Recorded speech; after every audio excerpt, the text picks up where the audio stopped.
حسین حسین حسین حسین حسین حسین یا حسین حسین الغریب الغریب الحسین حسین الشہید الشہید الحسین حسین الغریب الغریب الحسین حسین الشہید الشہید الحسین.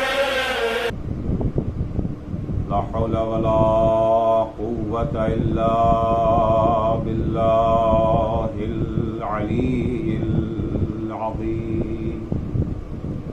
أعوذ بالله من الشيطان اللعين الرجيم. بسم الله الرحمن الرحيم. الحمد لله والصلاة والسلام على رسول الله وعلى آله آل الله لا سيما بقية الله ولعنة الله على أعدائهم أعداء الله من يومنا هذا إلى لقاء الله. أما بعد فقد قال الإمام علي بن الحسين زين العابدين عليهم السلام: وأما حق بصرك فغضه عما لا يحل لك وترك ابتذاله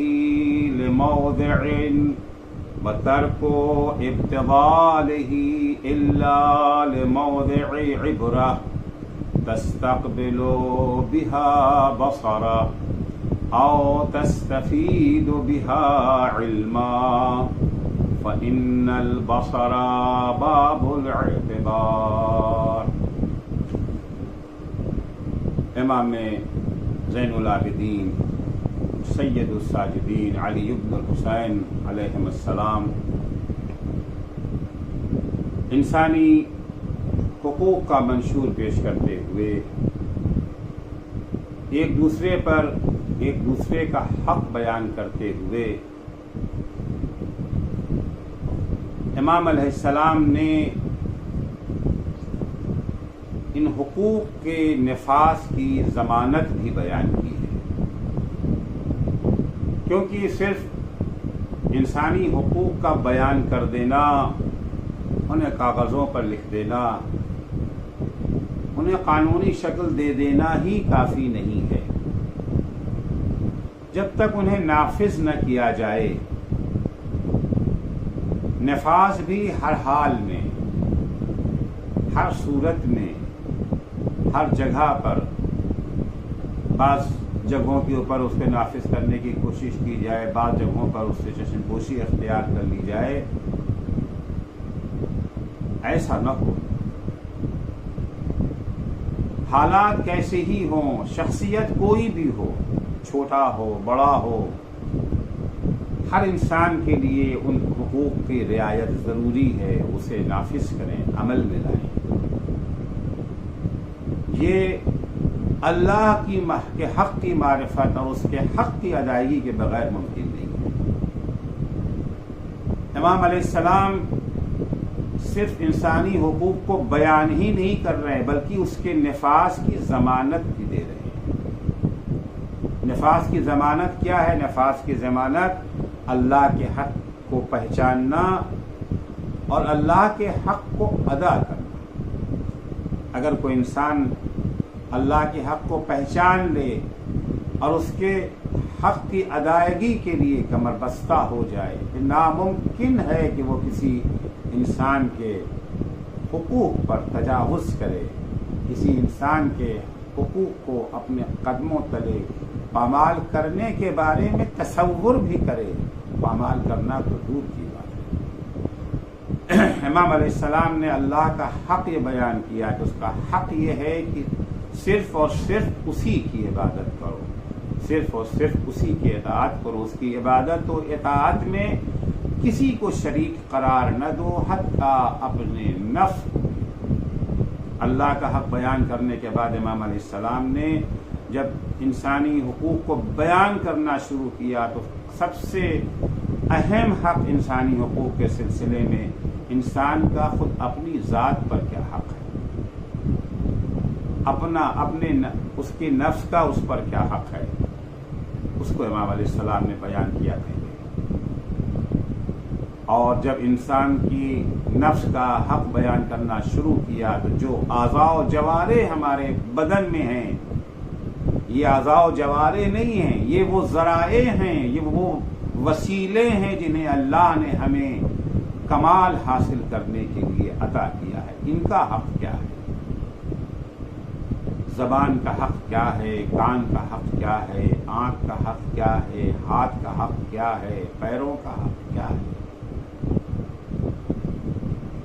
امام نے یہ سارے حقوق بھی بیان کیے۔ میں آپ کی خدمت میں کان کا حق بیان کر چکا ہوں، زبان کا حق بیان کر چکا ہوں، گفتگو آنکھ کے حق کے سلسلے میں امام فرماتے ہیں آنکھ کا حق یہ ہے کہ جن چیزوں پر نگاہ کرنے سے اللہ نے منع کیا ہے، جن چیزوں کو دیکھنا اللہ نے حرام قرار دیا ہے، اپنی نگاہوں کو اس سے محفوظ رکھیں۔ اس نعمت کا، آنکھ کی نعمت کا استعمال وہیں کریں جہاں استعمال سے انسان کو عبرت حاصل ہو سکتی ہو، علم میں اضافہ ہو سکتا ہو۔ اس کے علاوہ کہیں اس کا استعمال نہ کریں، کیونکہ امیر المومنین علی ابن ابی طالب علیہ السلام کے بقول جو اعضاء ظاہری اللہ نے انسان کو عطا کیے، وہ حواس سے خمسہ، وہ 5 احساسات ظاہری جن کے ذریعے سے ہم چیزوں کا ادراک کرتے ہیں، چیزوں کو محسوس کرتے ہیں، ان میں سب سے زیادہ اشرف اور افضل عضو آنکھ ہے۔ مولا کا فرمان ہے کہ لیس فی الحواس الظاہرۃ شیء اشرف من العین، حواس ظاہری میں آنکھ سے اشرف و افضل کوئی عضو نہیں ہے۔ فلا تعطوها سؤلها، اس عضو کو، اس آنکھ کو جو اشرف ہے، اسے اشرف باقی رکھنے کے لیے، اسے افضل باقی رکھنے کے لیے مکمل اس کی نگرانی کی جائے، اس کی دیکھ ریکھ کی جائے، اسے کھلا بے مہار نہ چھوڑ دیا جائے، اس کی ہر خواہش کو پورا کرنے کی کوشش نہ کی جائے، کیونکہ فشغلکم عن ذکر اللہ، اگر اسے بے لگام چھوڑ دیں گے، بے مہار چھوڑ دیں گے، اس نے جو دیکھنا چاہا وہاں اسے استعمال کرنے کی اجازت دے دی گئی اگر، تو یہ تمہیں یاد خدا سے غافل کر دے گی۔ آنکھ مولا فرماتے ہیں کہ ان حواس ظاہری میں سب سے افضل و اشرف ہے۔ دیکھیے یہی وجہ ہے کہ اگر کوئی انسان کسی انسان کی آنکھ پھوڑ دے، اسلام میں قوانین ہیں، یہ جو ہے دیت کے سلسلے میں اگر کسی نے کسی کا ہاتھ کاٹ دیا، انگلی کاٹ دی، دانت توڑ دیا، کان کاٹ دیا، تو اس کے لیے اسلام نے دیت مقرر کی ہے کہ آپ کو اس کے بدلے میں اتنا پیسہ دینا پڑے گا۔ آنکھ ہی وہ ایک ایسا عضو ہے جسے اللہ جل شانہ نے ان دونوں آنکھوں کو پورے انسان کی زندگی کے ہم قیمت اور برابر قرار دیا۔ چنانچہ اگر کوئی انسان کسی انسان کی آنکھیں پھوڑ دے، دونوں آنکھیں پھوڑ دے، تو اسے پورے انسان کی دیت دینی پڑے گی، اور اگر ایک آنکھ پھوڑ دے تو آدھے انسان کی دیت، اور اگر کسی کے ایک ہی آنکھ تھی، پوری اس کی بینائی اور بصارت کا ذریعہ صرف ایک آنکھ تھی، اور کسی نے وہ ایک آنکھ بھی پھوڑ دی، یعنی پورے طور سے اسے بصارت سے محروم کر دیا، تو اس کو پورے انسان کی دیت دینی پڑے گی۔ یہ سب سے اشرف و افضل عضو ہے، حواس ظاہری میں سے سب سے اہم اس کا نام آنکھ ہے، جس کے سلسلے میں انسان کی ذمہ داریاں بھی زیادہ ہیں، آنکھ کے سلسلے میں انسان کے فرائض بھی زیادہ ہیں۔ پہلی ذمہ داری انسان کی آنکھ کے سلسلے میں یہی ہے کہ آنکھ کو حرام نگاہوں سے بچائے رکھے۔ چنانچہ قرآن مجید میں یہ واضح حکم بیان ہوا ہے، واضح لفظوں میں یہ حکم بیان ہوا ہے، قل للمؤمنین یغضوا من ابصارہم وقل للمؤمنات یغضضن من ابصارہم۔ مرد مومنوں سے بھی خطاب ہے، عورت مومنات سے بھی خطاب ہے کہ اپنی نگاہوں کو نیچی رکھیں، اپنی نگاہوں کی حفاظت کریں، انہیں اپنی آنکھوں کی حفاظت کریں، ان کے ذریعے کبھی کسی حرام شے یا حرام چہرے پر نظر نہ پڑنے دیں۔ آیات قرآن میں ایک طرف سے نگاہوں کی حفاظت کا حکم دیا گیا، مردوں سے کہا گیا ہے کہ اپنی نگاہوں کو نیچی رکھو، دوسری طرف سے خواتین کو حجاب کا حکم دیا گیا، پردے کا حکم دیا گیا، تاکہ وہ زمین ہی ہموار نہ ہو سکے جو آپ کو گناہ کی طرف لے جائے۔ جہاں حفظان صحت کا حکم دیا جاتا ہے کہ آپ آلودہ پانی نہ پیئیں، گندا پانی نہ پیئیں، وہیں کے اوپر حکومتوں کی یہ بھی ذمہ داریاں تو ہوتی ہے نا کہ پانی کے صاف ستھرے پانی کا انتظام کریں، سماج کو گندے پانی سے محفوظ رکھیں۔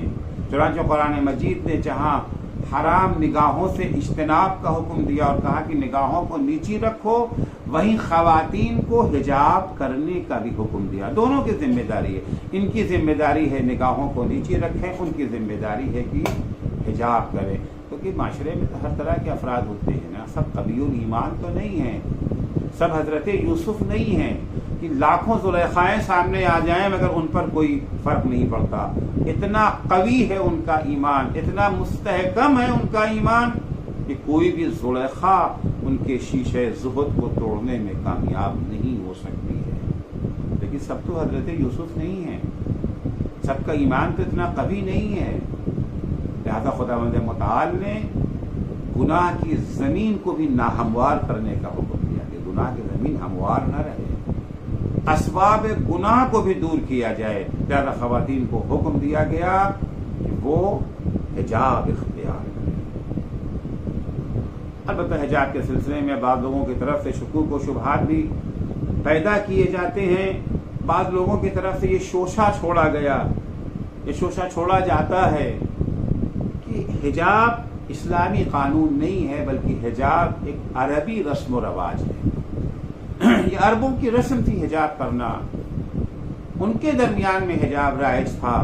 اب چونکہ اسلام عرب سے چلا تو عربوں سے متاثر ہو کر کے لوگوں نے حجاب کرنا شروع کر دیا، ورنہ اسلام نے، قرآن مجید نے، پیغمبر اکرم نے، ائمہ طاہرین علیہ السلام نے حجاب کی کوئی دعوت نہیں دی ہے، جبکہ حقیقت اس کے برعکس ہے۔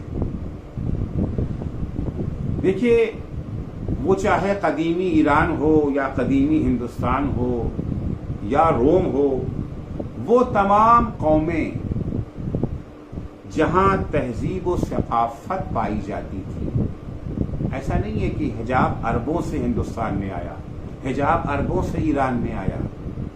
یا تاریخ اٹھا کر کے آپ اگر دیکھیں، جب ابھی عربوں کا اثر رسوخ نہیں بڑھا تھا، جب ابھی اسلام کا نام و نشان بھی نہیں تھا، کہ صاحب وہ چونکہ اسلام عرب میں آیا اور لوگ چونکہ اسلام سے لوگ یہ جو ہے متاثر ہوئے تو طبعاً عربی رسم و رواج کو بھی لوگوں نے اپنا لیا، اسی میں سے ایک حجاب ہے۔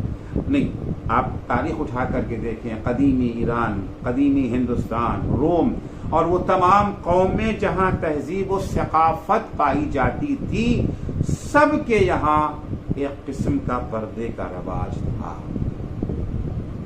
لیکن تاریخ گواہ ہے کہ اسلام آنے سے پہلے عربوں کے یہاں پردے کا قطعی رواج نہیں تھا۔ ایسا نہیں کہ اسلام سے پہلے عربوں میں پردے کا رواج تھا، اسلام کے آنے کے بعد اسی کو اپنا لیا گیا۔ اسلام سے پہلے عربوں میں رواج پردے کا تھا ہی نہیں، بلکہ اس کے برعکس تھا۔ عرب عورتیں بن سور کر، سج دھج کر، 16 سنگھار کر کے بغیر حجاب اپنے گھروں سے باہر نکلا کرتی تھی۔ چنانچہ قرآن مجید میں بھی اس کی طرف اشارہ ہے، جب ازواج پیغمبر کو خطاب کر کے کہتا ہے کہ قرنا فی بیوتکن ولا تبرجن تبرج الجاہلیہ، اے نبی کی بیویوں گھر میں رہو جس طرح سے عصر جاہلیت میں اسلام سے پہلے کی عورتیں سج دھج کر کے اپنے کو لوگوں کے سامنے ظاہر کیا کرتی تھی، بغیر حجاب پھرا کرتی تھی، تم جاہلیت کی عورتوں کی طرح سے گھر سے نکل کر کے اپنے کو ظاہر مت کرو۔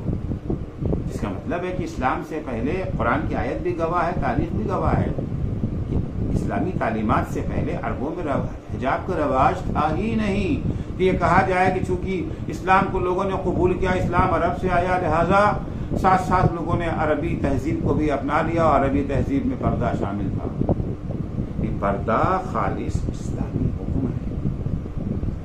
ہمیں تاریخ یہ بھی بتاتی ہے کہ جو معاشرہ تہذیب و تمدن سے جتنا دور تھا اتنا ہی زیادہ ان کے یہاں بے حجابی اور بے پردگی کا رواج تھا، اور جس معاشرے میں جتنی زیادہ تہذیب و تمدن و ثقافت پائی جاتی تھی اتنا ہی زیادہ ان کے ہاں حجاب اور پردے کا رواج تھا۔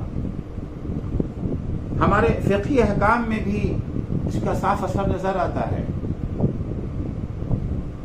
ہمارے ہاں فقہا جب پردے کا حکم دیتے ہیں، حجاب کے احکام کو بیان کرتے ہیں، تو شیخ کلینی امام جعفر صادق علیہ الصلوۃ والسلام سے روایت نقل کرتے ہیں کہ لا باس بالنظر الى رؤوس اہل التہامہ،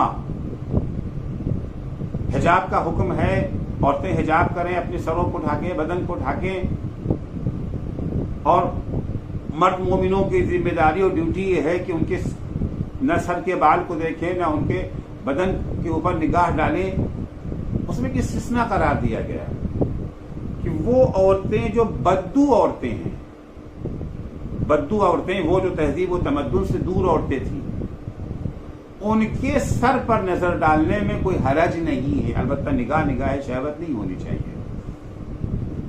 عام مومن عورتوں کے چہرے، عام مومن عورتوں کے سر پر بغیر شہوت بھی نگاہ ڈالنا حرام ہے، لیکن بدو عورتیں جو ہوتی ہیں ان کے سر کے اوپر اگر بغیر شہوت نگاہ ڈالی جائے تو وہ اسلام کی نگاہ میں حرام نہیں ہے، کیونکہ بدو عورتیں حجاب کی پابندی نہیں ہے، وہ جانتی نہیں حجاب کا، تو ان سے حجاب کرنے کو کہا جائے چونکہ وہ اس سے واقف نہیں ہے، ان کے لیے بہت مشکل ہے حجاب کرنا، آشنا نہیں ہے حجاب سے۔ والاعراب، اسی طریقے سے صحراؤں میں زندگی بسر کرنے والی عورتوں کے سروں پر بھی نگاہ ڈالنے میں حرج نہیں ہے۔ واہل السواد والعلوج، افریقی اسیر جو آتی تھی، کنیزیں آتی تھیں افریقہ کی خواتین جو آتی تھی، افریقی جنگلوں سے آتی تھی، جو تہذیب و تمدن سے ناآشنا تھی، ان کے سروں پر بھی نگاہ ڈالنے میں کوئی حرج نہیں ہے۔ لأنہم، وجہ بیان کر رہے ہیں ماں، اذا نحینا لا ینتحینا، کیونکہ اگر ان عورتوں سے کہا جائے کہ تم سر کھلے باہر نہ نکلو، پھر مانیں گی نہیں، یہ سنیں گی نہیں۔ کیوں نہیں سنیں گی؟ اس لیے نہیں سنیں گی کہ یہ حجاب سے آشنا، ان کو عادت نہیں ہے حجاب کی،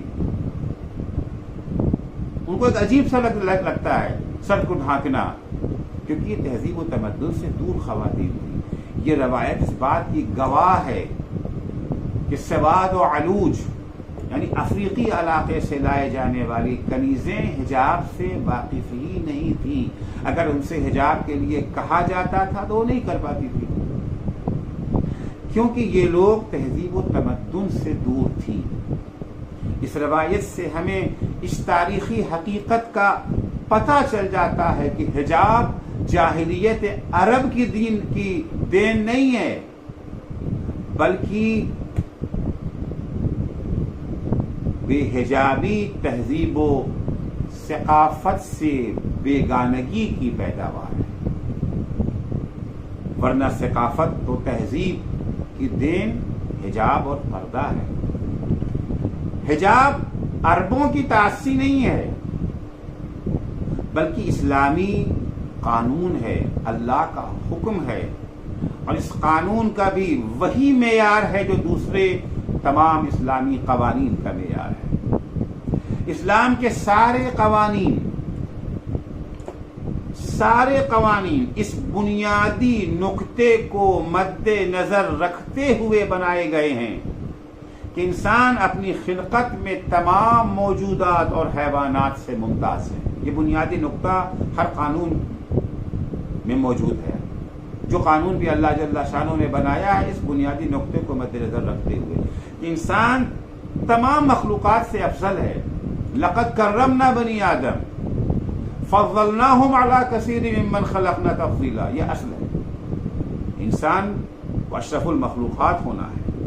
وہ اپنی زندگی کی بقا اور سعادت و کمال کے حصول اور معراج انسانیت تک رسائی حاصل کرنے کے لیے کچھ قوانین کا محتاج ہے. اللہ نے اسے فضیلت اور برتری تو دی ہے مگر فضیلت کو باقی رکھنا یہ انسان کا کام ہے. صلاحیت اللہ نے دے دی ہے. ان صلاحیتوں کو بروئے کار لانا یہ انسان کی ذمہ داری ہے. ان صلاحیتوں کو بروئے کار لانے کے لیے ان صلاحیتوں کو باقی رکھنے کے لیے انسان کچھ قوانین کا محتاج ہے. ان کے بغیر انسان ان صلاحیتوں تک رسائی حاصل نہ کر سکے گا جب تک کہ وہ قوانین نہ ہوں. جو قوانین اللہ نے اس مقصد کے لیے بنائے ہیں انہی میں سے ایک قانون لباس سے تعلق رکھتا ہے. اپنا بدن ڈھانکنے کے سلسلے میں نہ مرد کو اس بات کی اجازت ہے کہ وہ نر حیوانوں کی طرح زندگی بسر کرے اور نہ عورتوں کے لیے جائز ہے کہ وہ مادہ جانوروں کی طرح سب کے سامنے گھومتی پھرتی رہے. خواتین کے حجاب کا شاید ایک مقصد ہے ان کی عظمت و قدر و منزلت کو اجاگر کرنا اور طاقتور مردوں کے ظالمانہ اقتدار سے آزادی دلانا. ان مردوں کی ہوا و ہوس کا شکار ہونے سے بچانا ہو جو جنگلی جانوروں کی طرح اپنی طاقت کے بل پر دوسروں کو اپنے مفادات کی تکمیل اور اپنی ہوس مٹانے کے لیے استعمال کرنا چاہتے ہیں. ان سے بچانا ہے. ان سے خواتین کی حفاظت کرنا ہے. تاریخ اٹھا کر دیکھیے مردوں میں ہمیشہ یہ احساس موجود رہا ہے وہ عورتوں کے لیے کسی عظمت و منزلت کے قائل ہی نہیں رہے ہیں. ان کی نگاہ میں عورتوں کی کبھی کوئی قیمت نہیں تھی. اسی مغربی دنیا میں جو تہذیب و تمدن کے لمبے چوڑے دعوے کرتا رہتا ہے عورتوں کو اپنے ملک کا شہری نہیں مانتے تھے. یہ مغربی یہ یورپ والے صدیوں تک عورتوں کو اپنا شہری ہی نہیں مانتے تھے جس طرح سے جانوروں کو آج بھی کوئی ملک اپنا شہری نہیں مانتا. عربوں کی نظر میں بھی عورتوں کو سرے سے جینے کا حق ہی نہیں تھا. جب کسی عورت کے یہاں بچے کی پیدائش کے آثار پیدا ہوتے تھے تو اسے صحرا میں بھیج دیتے تھے. اگر لڑکا پیدا ہوتا تھا تو اسے خوشی خوشی فخر مباحات کے ساتھ اپنے گھر لاتے تھے. لیکن اگر لڑکی پیدا ہو جاتی تھی تو عام طور سے اسے زندہ زندہ دفن کر دیتے تھے. آج بھی عورتوں کو ایک سیکسی آئٹم کے سوا کچھ نہیں مانا جاتا. قانون حجاب عورتوں کے سلسلے میں اس غلط نظریے کو باطل قرار دینے کے لیے بنایا گیا. اسلام کی نگاہ میں جو درجہ مرد کا ہے وہی درجہ عورتوں کا ہے. انسان ہونے میں ذرہ برابر فرق نہیں ہے. جو عظمت مرد کی ہے وہی عظمت عورت کی بھی ہے. اس عظمت کو برقرار رکھنے کے لیے دوسروں کے وحشی درندوں کے ہاتھ کا کھلونا نہ بننے کے لیے اسلام نے حجاب کا قانون بنایا, پردے کا قانون بنایا. یہ عربوں کی رسم و رواج نہیں ہے, عربوں کا رواج نہیں تھا. اسلام کا تحفہ ہے خواتین کے لیے. تمام الہی ادیان خصوصاً اسلام نے حجاب کا قانون بنا کر خواتین کی قدر و منزلت بڑھانے اور انہیں طاقتور مردوں کی ہوا و ہوس کا نشانہ بننے سے بچانے کی کوشش کی ہے۔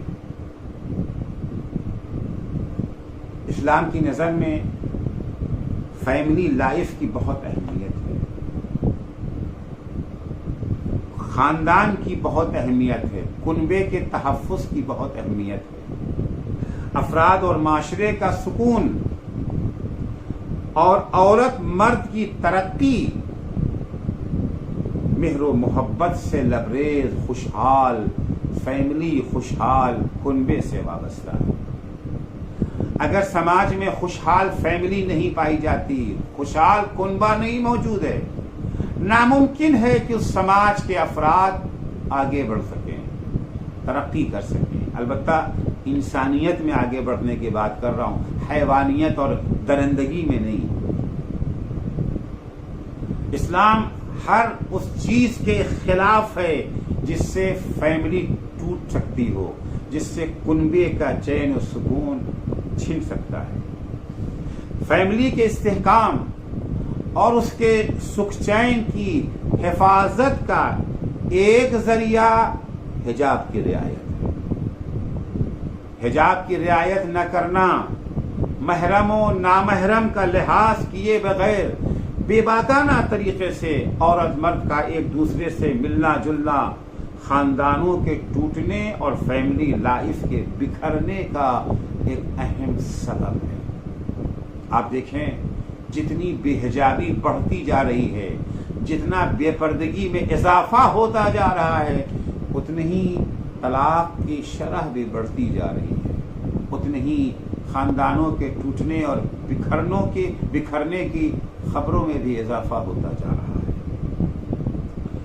اسلام نے خاندان کو بکھرنے سے بچانے کی ہر ممکن کوشش کی ہے۔ چنانچہ اسلام نے طلاق کو، جو فیملی لائف کو ختم کرنے کا ایک ذریعہ ہے لیکن بعض اوقات ایک ضرورت بھی بن جاتا ہے، اب غزو الحلال قرار دیا ہے۔ جتنی چیزیں اللہ نے حلال قرار دی ان میں سب سے زیادہ نفرت انگیز یہی حلال ہے۔ حلال قرار دیا ہے کیونکہ بعض اوقات اس کی ضرورت پڑ جاتی ہے۔ اگر وہاں پر طلاق کا سہارا نہ لیا جائے تو ممکن ہے کہ زن و شوہر ایک دوسرے کو قتل کرنے کے در پہ ان کی زندگی کو بچانے کے لیے اسلام نے طلاق کی اجازت تو دی ہے مگر اسے اچھا نہیں سمجھا ہے۔ کوشش یہی کی گئی ہے کہ طلاق نہ ہونے پائے، طلاق کی نوبت نہ آنے پائے۔ اسلام میں طلاق کے لیے بہت سخت شرطیں لگائی گئی ہیں۔ شادی کے لیے کوئی خاص شرط نہیں، بہت آسان ہے۔ شادی کے لیے گواہ کی ضرورت نہیں رکھی گئی مگر طلاق کے لیے عادل گواہوں کی ضرورت رکھی گئی۔ شادی کسی حال میں بھی ہو سکتی ہے مگر طلاق کے لیے مختلف شرطیں لگائی گئی کہ عورت حالت طہر میں ہو، پاک و پاکیزہ ہو، وغیرہ وغیرہ، یہ ساری شرطیں موجود ہیں۔ کوشش اسلام کی یہی رہی ہے کہ طلاق نہ ہونے پائے تاکہ فیملی بکھرنے نہ پائے۔ جو شرطیں لگائی گئیں، پہلے میاں بیوی کے درمیان مالی حقوق کا تسویہ ہو جائے، طلاق طہر غیر مواقعہ میں واقع ہو، 2 عادل گواہوں کا موجود ہونا ضروری ہے، طلاق کے بعد 3 طہر تک عورت یہ جو ہے عدت رکھے۔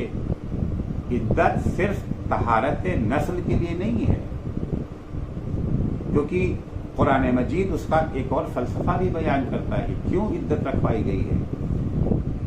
یا ایھا النبی اذا طلقتم النساء فطلقوهن لعدتهن واحصوا العدة واتقوا الله ربكم ولا تخرجوهن من بيوتهن ولا يخرجن۔ اے میرے حبیب، جب کبھی عورتوں کو طلاق دیا جائے تو ان کو اس صورت میں طلاق دیا جائے کہ وہ عدت رکھیں، عدت میں رہیں، اپنے پروردگار کا تقوی اختیار کرو۔ لا تخرجوهن من بیوتہن، طلاق کے فوراً بعد انہیں گھر سے نکال باہر مت کرو، بلکہ 3 طہر تک تقریباً 3 مہینہ 10 دن لگ بھگ کا وہ بیش بنتا ہے۔ طلاق کے بعد بھی اپنے شوہر کے گھر میں رہیں، ان کو نکالو نہیں۔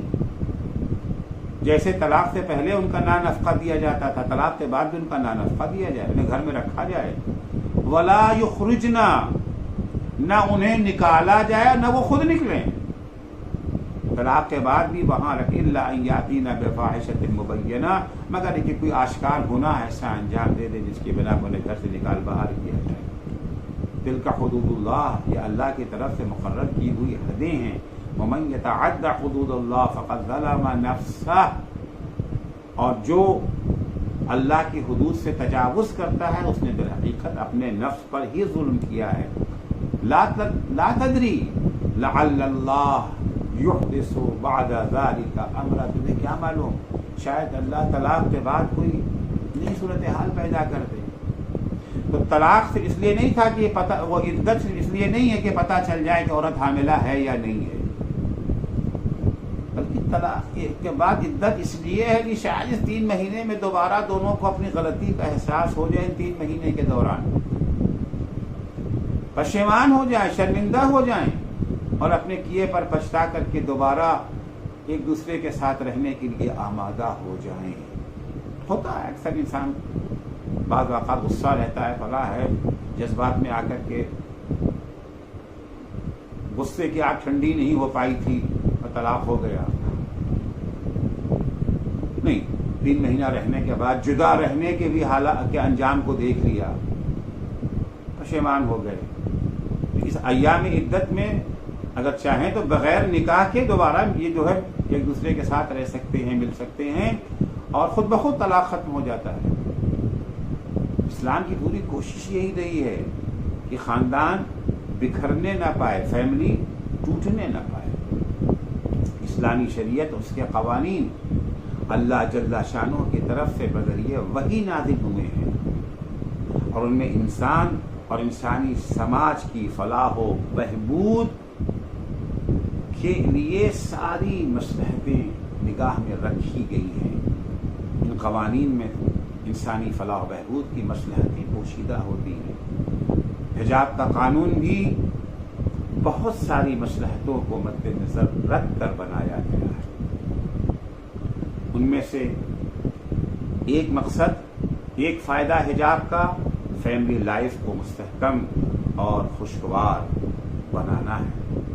حجاب کا دوسرا مقصد، دوسرا فلسفہ معاشرے کی طہارت ہے، سماج کو پاک و پاکیزہ رکھنا ہے.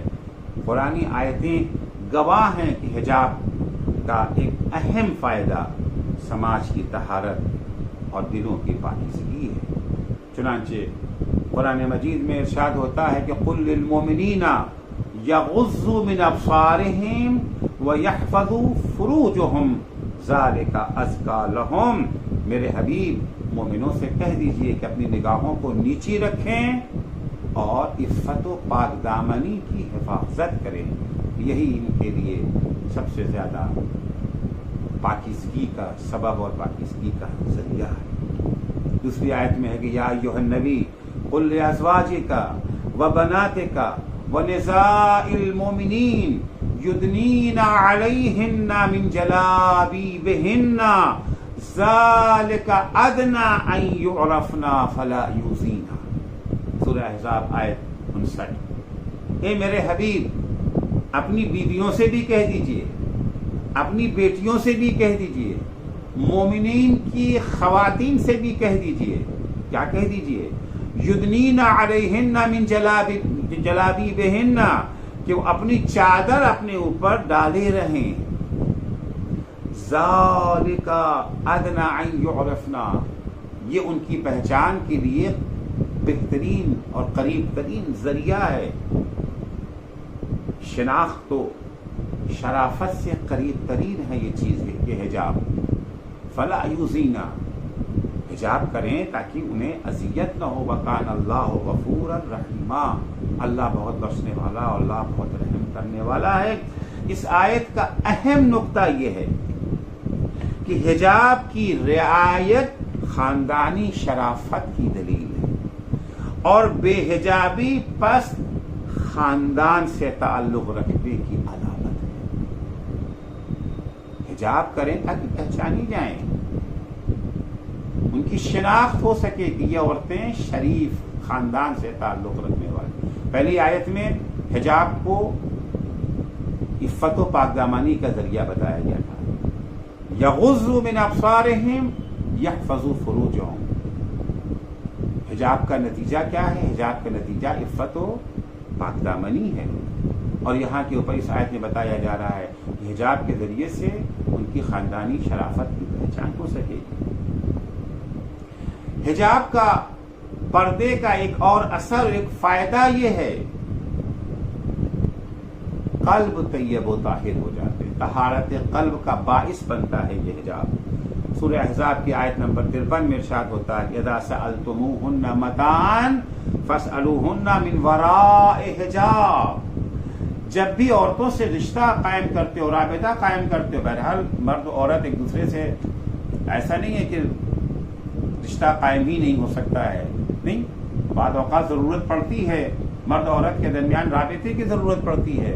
کوئی چیز دینا ہے، کوئی چیز لینا ہے، کچھ پوچھنا ہے، یہ سارے کام پردے کے پیچھے سے انجام دیے جائیں. اذا سألتموهن فاسألوهن من وراء حجاب. جب ان سے کچھ پوچھو، سوال کرو تو حجاب کے پیچھے سے، پردے کے پیچھے سے ان سے سوال کیا جائے. کیوں؟ ذالک اطہر لقلوبکم. کیونکہ یہ پردہ جو ہے، یہ حجاب جو ہے، تمہارے دلوں کو پاکیزہ بنانے کا سب سے اچھا ذریعہ ہے. قلوبکم و قلوبہن، تمہارے دلوں کو بھی اور خواتین کے دلوں کو بھی، دونوں کے دلوں کی طہارت اور دونوں کے دلوں کی پاکیزگی کا بہترین ذریعہ کیا ہے؟ حجاب اور پردہ ہے. اللہ جل شانہ نے عرض کیا کہ اللہ کا کوئی بھی قانون بلا مصلحت نہیں ہوتا. ساری مصلحتیں انسانوں کی فلاح و بہبود کے لیے ہیں. حجاب بھی اگر اللہ نے واجب کیا ہے، حجاب کا مقصد عورتوں کو قید کرنا، ان کی آزادی کو پابند کرنا نہیں ہے. حجاب کا مقصد کنبے کی حفاظت ہے. حجاب کا مقصد فیملی کو ٹوٹنے سے بچانا ہے. حجاب کا مقصد معاشرے کی طہارت ہے. حجاب کا مقصد دلوں کی طہارت ہے.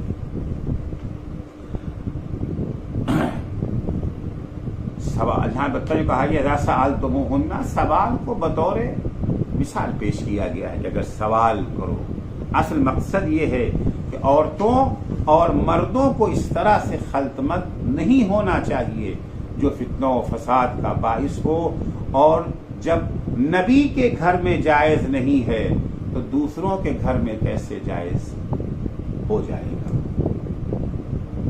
مولا کائنات حضرت علی ابن ابی طالب علیہ السلام نقل فرماتے ہیں کہ ایک دن رسول خدا صلی اللہ علیہ وآلہ وسلم نے مسجد میں اپنے خطبے کے دوران سوال کیا، ای شیء خیر للمرأة، عورت کے لیے سب سے اچھی چیز کیا ہے؟ سب خاموش رہے، کسی نے کوئی جواب نہ دیا. مولا فرماتے ہیں میں نے گھر آ کر کے اس کا ذکر جناب فاطمہ زہرا سلام اللہ علیہا سے کیا. بیوی نے فرمایا ما من شیء للمرأة خیر من ان لا ترى رجلا ولا يراها.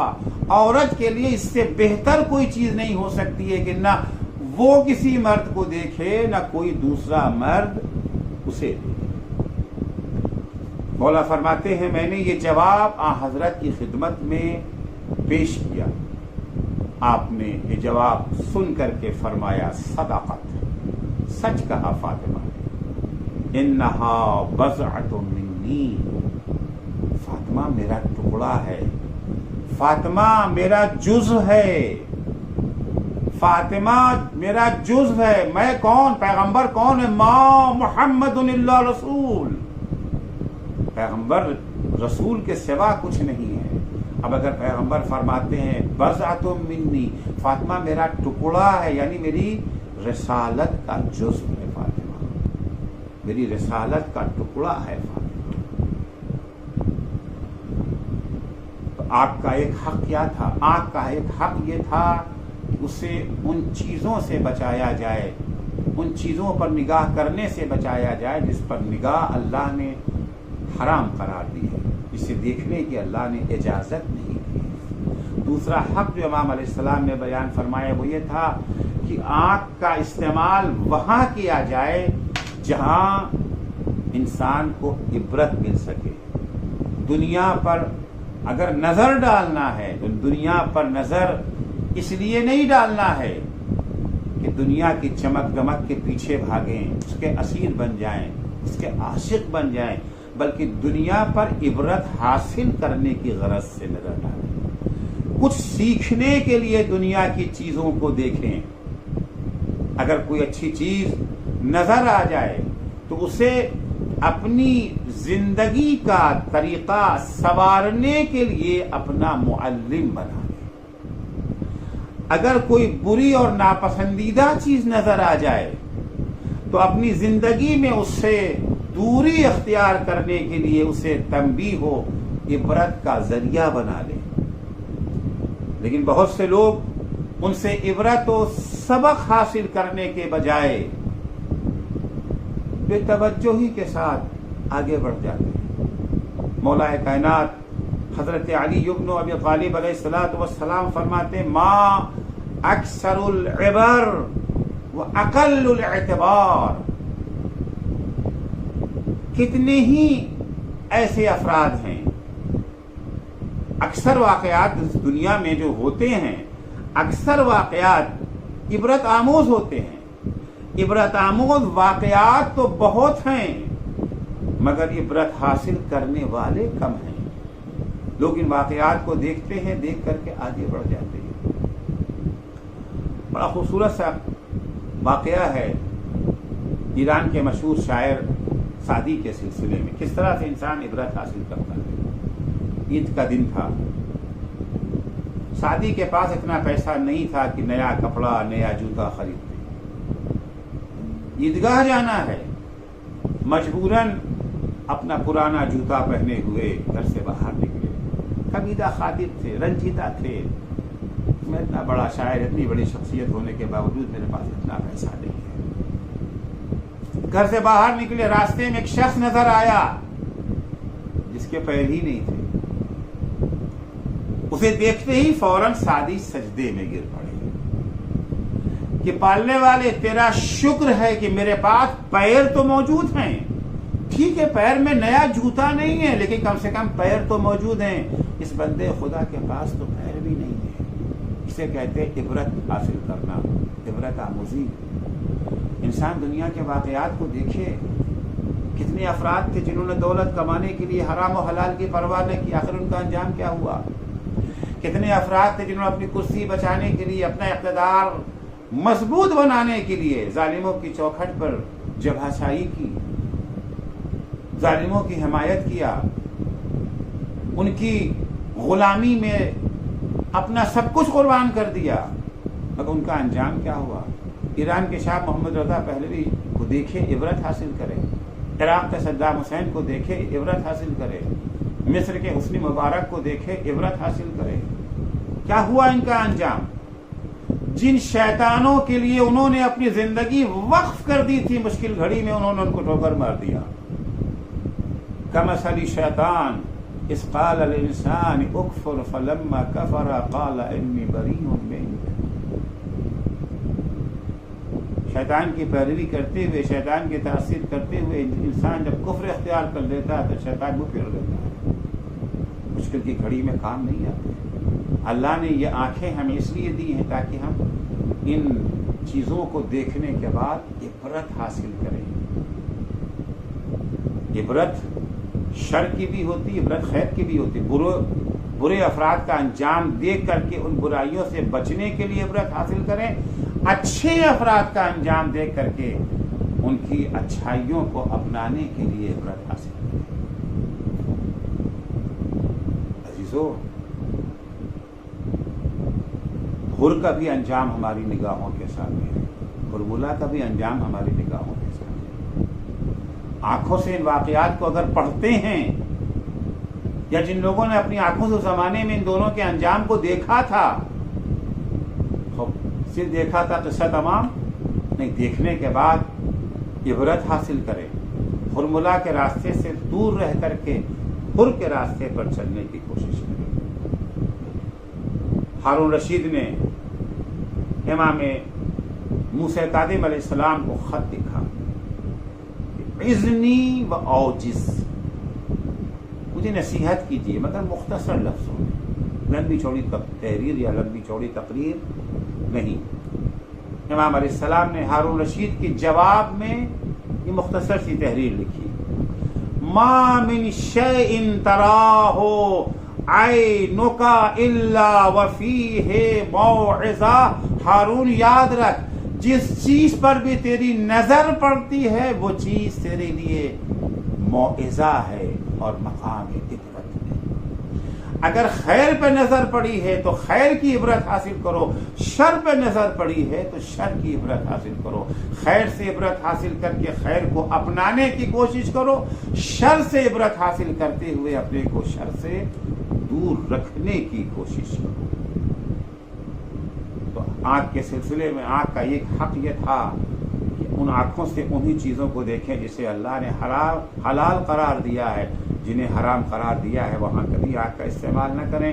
دوسرا آنکھ کا حق یہ ہے کہ اس کے ذریعے سے دیکھی جانے والی چیزوں سے عبرت حاصل کریں۔ تیسرا حق آنکھ کا امام علیہ السلام نے جو بیان کیا ہے اپنے جملات میں وہ یہ ہے کہ ہم اس آنکھ کے ذریعے علم حاصل کرنے کی کوشش کریں۔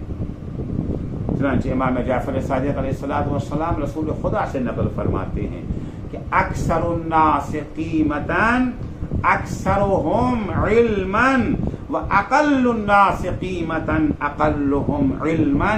انسان کی اگر قدر و قیمت معین کرنا چاہتے ہو، انسان کی اگر عظمت کا اندازہ لگانا چاہتے ہو کہ انسان عظیم ہے یا حقیر، یہ اندازہ لگانے کے لیے اس کی دولت کو مت دیکھنا، اس کی کرسی کو مت دیکھنا، اس کے اقتدار کو مت دیکھنا، بلکہ یہ دیکھنا کہ اس کے پاس علم کتنا ہے۔ جتنا زیادہ جس کے پاس علم ہوگا اتنی ہی اس کی قدر و قیمت بھی زیادہ ہوگی، اور جتنا کم اس کے پاس علم ہوگا اتنی ہی اس کی قدر و قیمت بھی کم ہوگی۔ البتہ یہاں پر علم سے کیا مراد ہے؟ عام طور سے ہمارے ہاں علم کو دو حصوں میں بانٹا جاتا ہے، علم دین اور علم دنیا۔ یہ تقسیم تو صحیح ہے کہ علم دو طرح کے ہیں، دین اور دنیا، لیکن اس تقسیم کا جو ریزن ہے، جو وجہ ہے، اس سے میں متفق نہیں ہوں۔ عام طور سے علم دین، علم قرآن، علم حدیث، علم تفسیر، علم فقہ کو، علم کلام کو، علم عرفان، اسے علم دین سے تعبیر کیا جاتا ہے۔ میڈیکل سائنس کو علم دنیا، انجینئرنگ کو علم دنیا، کمپیوٹر سائنس کو علم دنیا، ان کو علم دنیا کہا جاتا ہے، ان کو علم دین کہا جاتا ہے۔ مدرسوں میں پڑھنے والوں کے لیے کہا جاتا ہے کہ یہ علم دین حاصل کر رہے ہیں، کالجوں میں پڑھنے والوں کو کہا جاتا ہے کہ یہ علم دنیا حاصل کر رہے ہیں۔ نہیں، دین اور دنیا علم دو حصوں میں بٹا ضرور ہے، لیکن موضوعات کے اعتبار سے نہیں بٹا ہے، مقصد کے اعتبار سے بٹا ہے۔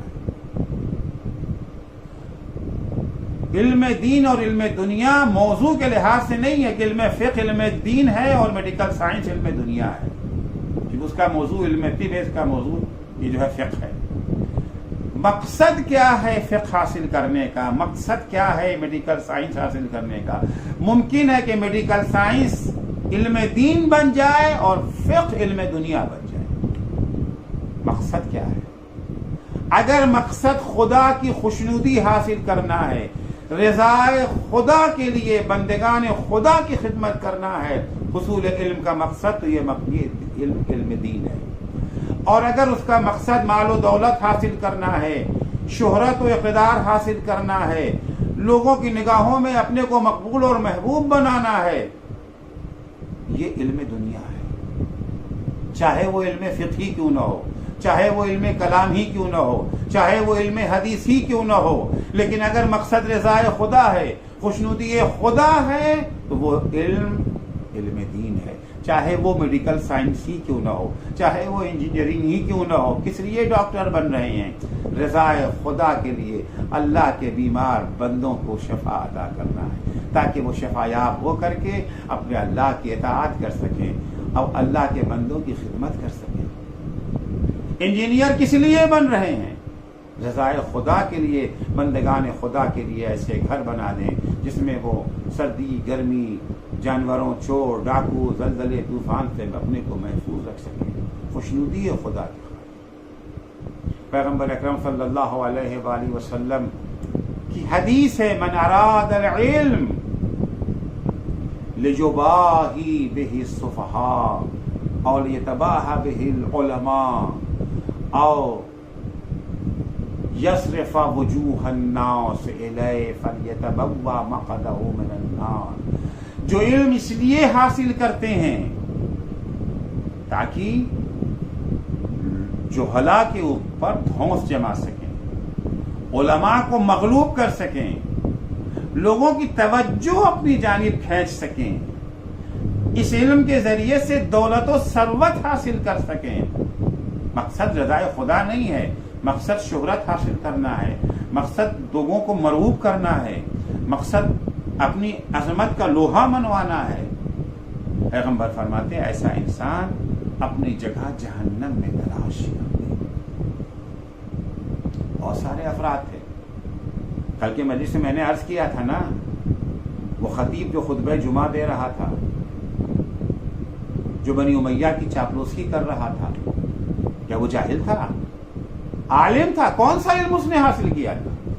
علم قرآن حاصل کیا تھا، علم فقہ حاصل کیا تھا، علم حدیث حاصل کیا تھا، لیکن اس کے حصول علم کا مقصد رضائے خدا نہیں تھا. وہ خدا کو ناراض کر کے بندوں کو راضی کر رہا تھا. امام سجاد نے کیا کہا تھا؟ فَلْيَتَبَوَّأْ مَقْعَدَهُ مِنَ النَّارِ. وہ اپنا ٹھکانہ جہنم میں ڈھونڈ لے. عزیزو، اگر معاویہ اور یزید جیسے افراد بندگان خدا پر اپنی ظالمانہ حکومت قائم کرنے میں کامیاب ہو جاتے ہیں، ان میں ایک بڑا حصہ ان علماء کا ہے جنہوں نے حاصل تو علم فقہ کیا ہے، حاصل تو علم حدیث کیا ہے، حاصل تو علم کلام کیا ہے، مگر ان کے حصول علم کا مقصد خدا نہ تھا. ان کے حصول علم کا مقصد اللہ کی خوشنودی نہ تھی، بلکہ ان کا مقصد بندوں کو خوش کرنا تھا، بندوں کے درمیان اپنی عظمت کا سکہ بٹھالنا تھا، سیم و زر کمانا تھا، اپنی تھیلیاں بھرنا تھا. البتہ اسی کے مقابلے میں ایسے بھی علماء تھے جنہوں نے علم حاصل کیا خدا کی خوشنودی کے لیے. کیا کہنا ہے ایسے علماء جنہیں امام حسین رجل فقیہ کا لقب دے دیں. کیا شان اور عظمت ہے ایسے افراد کی کہ امام لکھیں الی الرجل الفقیہ حبیب ابن مظاہر. ایسے ہی علماء کی طفیل، ایسے ہی علماء کی خدمات کا نتیجہ ہے آج دین خدا باقی ہے. آج لوگ اہل بیت اطہار علیہم السلام کے نام سے، ان کے مشن سے واقف اور آگاہ ہیں. ورنہ ان درباری علماء نے دنیا کی چاہ میں علم حاصل کرنے والے علماء نے دین کا بیڑا غرق کرنے کے لیے کوئی کسر نہیں چھوڑی تھی. لیکن یہی صاحبان علم تھے جنہوں نے لوگوں کے ذہنوں کو روشن کیا، آگاہ کیا. انہی افراد کے ذریعے سے بنی امیہ کے چہرے پر پڑی ہوئی نقاب اٹھی اور یزید اہل بیت اطہار کو آزاد کرنے پر مجبور ہو گیا. قید شام سے آزاد ہو کر کے جناب زینب نے پہلے امام حسین کی مجلس کا اہتمام کیا. یہ مجلس صرف جذبات کی تسکین کے لیے نہیں تھی، جذبات کی تسکین کے لیے، آنسو بہانے اور رونے کے لیے نہیں تھی، بلکہ در حقیقت جناب زینب اس مجلس کے ذریعے اپنے بھائی کی کامیابی کا ڈنکا پیٹنا چاہتی تھی. حسین کی عظمت کا جھنڈا شام میں گاڑنا چاہتی تھی جناب زینب، اور جناب زینب اس مقصد میں کامیاب ہو گئی. جناب زینب کی مجلسوں کے ذریعے سے جب لوگوں کے ذہن بدلنے لگے، یزید نے یہ احساس کیا کہ اب تو شام میں انقلاب آیا چاہتا ہے. اس نے پہلے امام سجاد سے کہا تھا نا کہ آپ کی مرضی، آپ چاہے شام میں رہیں، چاہے آپ مدینہ چلے جائیں. اب پیغام بھیجتا ہے نہیں سید سجاد، تم تم شام میں نہیں رہ سکتے ہو، تمہیں یہاں سے جانا پڑے گا۔ شام سے روانگی کی تیاریاں ہونے لگی، لیکن عزیزو جب زینب شام آئی تھی تو آنے کا انداز جدا تھا، لیکن جب جا رہی ہے تو انداز بدلا ہوا۔ آئی تھی تو نہ محمل تھی، نہ کجاوا تھا، ننگی پیٹھ اونٹ کی اس پر بیویاں بیٹھ کے آئی تھی، سر پہ چادر نہ تھی، بازوؤں میں رسن بندھی ہوئی تھی۔ اب جب جانے کا اہتمام ہو رہا ہے، محمل بھی ہے، کجاوا بھی ہے، پردے کا پورا اہتمام بھی کیا گیا ہے، مردوں کو بہت نامحرم مردوں کو بہت دور کھڑا کیا گیا ہے تاکہ بیویاں سکون و اطمینان کے ساتھ سواری ہو کر بیٹھ سکیں۔ عزیزو جس وقت یہ قافلہ چلنے لگا ہے، بیویاں اونٹوں پر جب بیٹھ گئی ہیں، جتنے لوگ شام آئے تھے قافلے میں سب تو موجود ہیں، لیکن ایک مسافرہ نہیں ہے، وہ مسافرہ جسے وطن جانے کا بڑا شوق تھا۔ جب بھی شام کے وقت جناب سکینہ پرندوں کو اڑتے ہوئے دیکھتی تھی، پھوپھی زینب سے پوچھتی تھی، پھوپھی اماں یہ پرندے کہاں جا رہے ہیں؟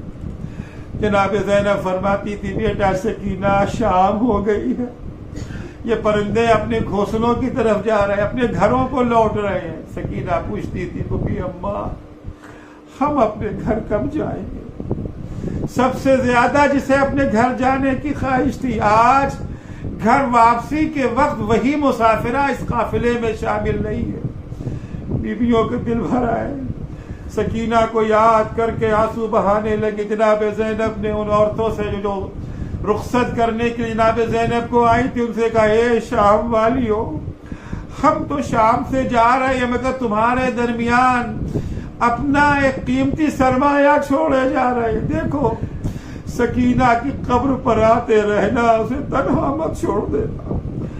اجرکم اللہ۔ قافلہ چلا، جب تک دمشق کی دیواریں نظر آتی رہیں، بیویاں پلٹ پلٹ کر کے سکینہ کو یاد کر کے آنسو بہاتے رہی۔ قافلہ چلا، یہاں تک کہ قافلہ جب ایک دوراہے پر پہنچا ہے کہ ایک راستہ کربلا کو جاتا تھا، ایک راستہ مدینے کو جاتا تھا۔ جناب سید سجاد نے جناب زینب سے آ کر کے بیان کیا، جناب زینب کہتی، بھائی بیٹا مدینہ تو میں بعد میں جاؤں گی، پہلے میں بھیا کی قبر کی زیارت کے لیے جاؤں گی۔ قافلے کا رخ کربلا کی طرف موڑا گیا، قافلہ چلا۔ ادھر سے شام سے جناب سید سجاد کی قیادت میں اہل بیت اطہار کا قافلہ چلا، ادھر مدینے سے رسول کا بوڑھا صحابی جابر ابن عبداللہ انصاری قبر حسین کی زیارت کے لیے روانہ ہوئے۔ ان کے قافلے میں جناب جابر ہے، ان کا شاگرد جناب عطیہ اوفی ہیں اور ان کا غلام موجود ہے۔ جابر جب کربلا پہنچے، بڑی معرفت ہے جابر کو حسین کی۔ پہلے جابر نے نہر فرات میں غسل کیا، احرام کی طرح کا کپڑا پہنا، اس کے بعد آہستہ آہستہ قدم بڑھاتے ہوئے قبر حسین کی طرف روانہ ہوئے۔ ہر قدم کے اوپر یا حسین یا حسین کے نعرے لگا رہے، آنکھوں سے آنسو جاری، اتنے آنسو جاری ہے کہ جابر کو کچھ دکھائی نہیں دیتا۔ عطیہ اوفی سے کہتے، اے عطیہ میرا ہاتھ حسین کی قبر پر رکھ دو۔ عطیہ جابر کا ہاتھ پکڑے ہوئے قبر حسین تک لائے، اور قبر حسین پر آنے کے بعد عطیہ نے جابر کا ہاتھ قبر حسین پر رکھا۔ قبر حسین پر ہاتھ رکھتے ہی ایک دفعہ جابر نے چیخ مار کے کہا، یا حسین یا حسین یا حسین یا حسین۔ کہتے ہی جابر کو غش آ گیا، بے ہوش ہو کر کے زمین پر گر پڑے۔ جب ہوش آیا پھر آواز دی، یا حسین۔ اس کے بعد جابر کہتے، حبیب لا یجیب حبیبا، ارے ایک دوست اپنے دوست کو آواز دے رہا ہے، دوست جواب کیوں نہیں دیتا؟ جابر کو حسین کی پوری معرفت ہے مگر مصیبت حسین کو بیان کرنا چاہتے ہیں۔ جابر کہتے، ہاں ہاں وہ جواب کیسے دے جس کا سر ہی تن سے جدا کر دیا گیا ہو۔ جابر ابھی قبر حسین پر کھڑے ہوئے گفتگو کر ہی رہے ہیں قبر حسین سے کہ اچانک غلام نے آ کے خبر دی کہ شام کی طرف سے کوئی قافلہ چلا آ رہا ہے۔ خطرہ یہ تھا کہیں یزیدی فوج کے افراد نہ ہوں۔ جابر نے کہا، جاؤ جا کر کے دیکھو۔ اگر یزیدی فوج کے افراد ہو ہمیں آ کے بتا دو، ہم کہیں یہاں چھپ جائیں گے، اور اگر سید سجاد کا قافلہ ہے تو میں خوشخبری کے بنا پر تمہیں آزاد کر دوں گا۔ تھوڑی ہی دیر کے بعد غلام دوڑتا ہوا آیا، جابر مبارک ہو، سید سجاد اہل حرم کے ساتھ تشریف لا رہے ہیں۔ عزیزو بس یہ سننا تھا کہ جابر استقبال کے لیے آگے بڑھے۔ جب قریب پہنچے امام سجاد کی نگاہ جب جابر پہ پڑی، ارے بڑے دن کے بعد کوئی اپنا نظر آیا۔ امام سجاد نے جابر کے گلے میں باہیں ڈال دی، یا جابر واللہ ہونا قتل رجالنا، اے جابر خدا کی قسم یہی وہ جگہ ہے جہاں ہمارے مرد قتل کیے گئے، وذبح اطفالنا، جہاں ہمارے بچوں کو ذبح کیا گیا، یا جابر ہاں ہونا واللہ سبیت نساؤنا، ارے یہی وہ جگہ ہے جہاں ابو زینب کے سر سے چادر چھینی گئی، جہاں مقدسات حرمت کو، مقدسات اہل بیت کو اسیر بنایا گیا۔ الا لعنت اللہ علی قوم الظالمین، وسيعلم الذين ظلموا أي منقلب ينقلبون۔ بار الہ تجھے واسطہ ہے محمد و آل محمد علیہ السلام کا، ہماری اس مختصر سی عبادت کو قبول فرما۔ معبود صدقے میں اہل بیت اطہار علیہ السلام کے ہمیں توفیق عنایت فرما کہ ہم اپنے پروردگار کے حق کو پہچان کر کے ہر حال میں اس کا حق ادا کریں۔ بار الہ ہمیں توفیق عنایت فرما کہ ہم اپنے کان، آنکھ، زبان کا حق ادا کر سکے، انہیں وہی استعمال کرے جہاں تو نے استعمال کی اجازت دی ہے۔ بار الہ شیعیان حیدر کرار، محبان اہل بیت اطہار، زائران سید الشہداء، عزاداران مظلوم کربلا جہاں کہیں بھی ہوں، ان کی جان، مال، عزت، آبرو کی حفاظت فرما۔ مراجع کرام اور رہبر معظم انقلاب اسلامی کی حفاظت فرما۔ امام زمانہ کے ظہور میں تعجیل فرما۔ جب حضرت کا ظہور ہو تو ہمارے اعمال ایسے ہوں کہ ہم ان کے اصحاب و انصار میں شمار ہو سکیں۔ اللہم عجل فی فرج مولانا صاحب الزمان واجعلنا من اعوانہ وانصار۔